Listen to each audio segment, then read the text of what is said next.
आज हम लोग अगला वीडियो लेकर के आए हुए हैं जिसमें हम लोग पीछे के वीडियो में पढ़ लिए थे। ये जो हमारा पाइथागोरस प्रमेय होता है, पाइथागोरस प्रमेय के आधार पर हम पढ़ लिए थे। 3 फार्मूला हमेशा याद रखने के लिए बोले थे और इस पे क्वेश्चन भी बना दिए। हो गया था ना। इसमें हमारा कौन, यहाँ पे कौन हो गया h, h बराबर अंदर रूट p स्क्वायर प्लस क्या होगा b स्क्वायर। p बराबर जब निकालना होगा तो अंदर root h square minus b square और b बराबर अंदर root h square minus p square. उसके बाद हम लोग त्रिकोणमितीय अनुपात के बारे में भी पढ़ चुके हैं। त्रिकोणमितीय अनुपात की संख्या कितना होता है 6।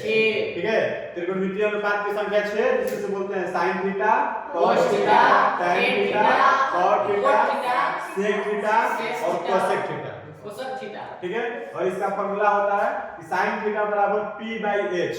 p/h का मतलब होता है लंब बाई कट, लंब बाई कट।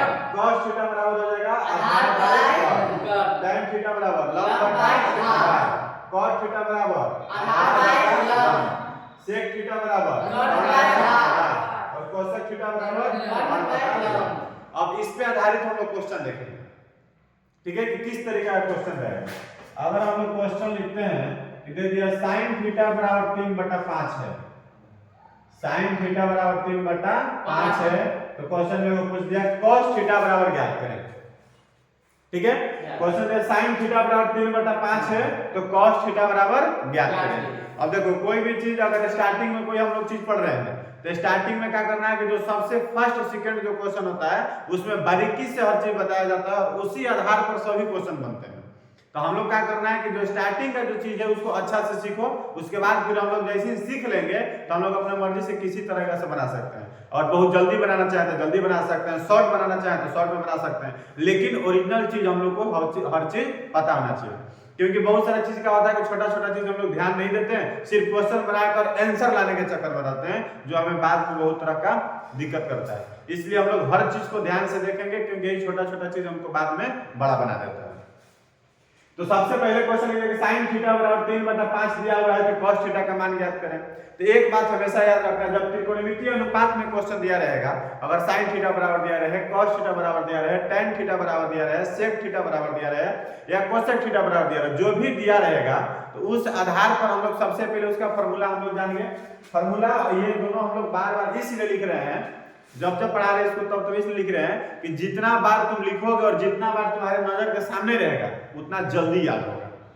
ठीक है, इसलिए बार बार लिखने से याद हो जाएगा, क्योंकि बहुत ज्यादा पेज नहीं खपत हो जाएगा इसको लिख लेने से। इसलिए हम लोग को प्रयास रखना है हमेशा इसको देखते रहें, क्योंकि जितना ज्यादा देखेंगे जितना ज्यादा अच्छा नजर पड़ेगा उतना जल्दी याद होगा, और जितना अच्छा से याद रहेगा जितना कंठस्थ याद रहेगा उतना ही हम लोग क्वेश्चन बनाने में हेल्पफुल होगा।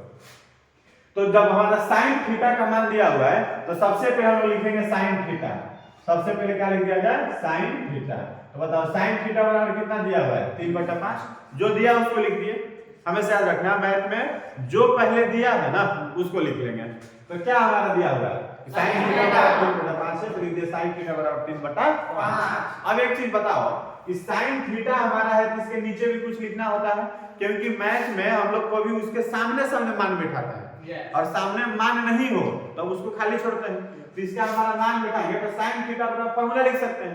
तो बताओ sin थीटा का फार्मूला हमारा क्या होता है लंब बटा में कॉट। हिंदी में लिखिए, इंग्लिश में लिखते हैं p/h। हां क्या लिख सकते हैं p/h। तो sin थीटा पर लिख दे लंब बाई कॉट, लंब बाई कॉट। अच्छा बराबर है तो क्या लिखना होगा बराबर, 3 है तो क्या लिखना होगा 3/5 है तो क्या लिखना होगा। अब यहाँ पे थोड़ा एक चीज ध्यान देना, क्योंकि बहुत लोग मिस्टेक करता है। जैसे हम लोग यहाँ पे लिख दिए, अब यहाँ पे सीधे बता दे रहे तुमको कि ऊपर वाला ऊपर के बराबर नीचे वाला नीचे के बराबर, ये लिखने के लिए बता दिया जाता है। ठीक है, क्योंकि होता है, लेकिन हमारा ओरिजिनल में ये चीज होता नहीं है। ठीक है, हम लोग पहले लिख देते हैं जिस तरीके से है कि लंब बराबर कितना लिख देंगे 3 और कर्ण बराबर कितना लिख देंगे 5। लिख तो दिया लेकिन गलत है। अब बहुत सारा चीज ऐसा होता है कि जो सबको लिख करके क्वेश्चन बनाओगे आंसर भी आ जाएगा, बुक से आंसर मिलाओगे आंसर भी आ जाएगा, लेकिन ये जो चीज लिखे हुए हैं ये चीज हमारा क्या है गलत है। अब क्या सही होगा ओरिजिनल सीखेगा। इसमें हमारा सही यह चीज है, हम लोग उसी समय इसको लिख पाएंगे जब हमारा बराबर बराबर नहीं होता है, जब इस तरीका से लिखा है इसका मतलब अनुपात में है। किस रूप में है अनुपात में। और अब पहले कभी क्लास में पढ़ाए होंगे कि कोई भी चीज अगर अनुपात में लिखा होता है तो हम मानना पड़ता है माना अनुपातिक राशि। राशि मानते हैं ना? Yes, sir. कभी भी माना अनुपातिक या x मानो या k मानो, जब तक अनुपात को मानेंगे नहीं, जब तक उसका राशि नहीं मानेंगे, तब तक उसको हम लोग बराबर में नहीं लिख सकते हैं। तो क्या यहाँ पे बराबर में लिख दिए? तो गलत है कि नहीं है? तो हम लोग को अनुपातिक मानना होगा, वही चीज हम लोग मान लेते हैं कि माना अनुपातिक के, माना अनुपातिक के, कोई दिक्कत? दूसरा चीज अनुपात में था तो हम लोग लिख दिए, अनुपात में नहीं रहता तो हम लोग को वहां पे कुछ न कुछ मात्रक लिखा होता, क्योंकि पीछे के वीडियो में बता दिए हैं, पीछे क्लास में बता दिए हैं, क्या बताया था वहां पे कि लंब, आधार और कोण एक प्रकार का क्या है? दूरी। एक प्रकार का क्या है? दूरी। और दूरी का मात्रक होता है। मात्रक बिना तो अधूरा हो जाएगा, तो मात्रक लिखेंगे, लेकिन यहाँ पे मात्रक की जरूरत नहीं है, यहाँ पे हम लोग क्या लिख सकते हैं क्योंकि अनुपात के रूप में था। अच्छा, लंब पता चल गया कितना? 3 के, कोण पता चल गया कितना? 5 के। तो लंब पता है, कोण पता है, क्या नहीं पता है? आधार नहीं पता है, क्योंकि हम लोग समकोण त्रिभुज में त्रिभुज में कितने भुजा? 3, लंब, आधार और कोण, लंब, आधार और कोण। अगर कोई भी दो पता है तो तीसरा हमें पता करना है। तो लंब पता है, कोण पता है, क्या नहीं पता है? तो हमें आधार पता नहीं है, तो हम लिखेंगे यहाँ पे आधार। बताइए आधार का फॉर्मूला क्या होगा? यहाँ पे अंडर रूट, आधार का फॉर्मूला अंडर रूट कोण स्क्वायर माइनस लंब स्क्वायर, आधार का फॉर्मूला लिखेंगे अंडर रूट कोण स्क्वायर माइनस लंब स्क्वायर। लिख देंगे इतना। जैसे लिखेंगे तो बराबर के सामने बराबर बताया सर, आधार के सामने कुछ लिखिए, आधार के सामने कुछ नहीं है, तो कुछ नहीं तो तुम आधार के सामने आधार ही लिख सकते हो। आधार नहीं भी लिखते हैं तो चलेगा, क्योंकि इसी का मान ज्ञात करना है। और अंडर रूट बताइए कोण का मान कितना है? 5 के स्क्वायर, लंब का मान कितना है? 3 स्क्वायर। ठीक है, एक चीज थोड़ा ध्यान देना होगा कि के नहीं भी लिखेंगे, के नहीं भी लिखेंगे तो यहाँ पे चलेगा, क्योंकि इसमें भी एक के और इसमें भी क्या है? के। तो के लिख के भी बनाओगे तब वो कोई दिक्कत नहीं है, और बिना लिखे भी बनाएंगे तब वो कोई दिक्कत नहीं है, लास्ट में लिख देंगे के। ठीक है, तो बताओ 5 का स्क्वायर कितना होगा? 25।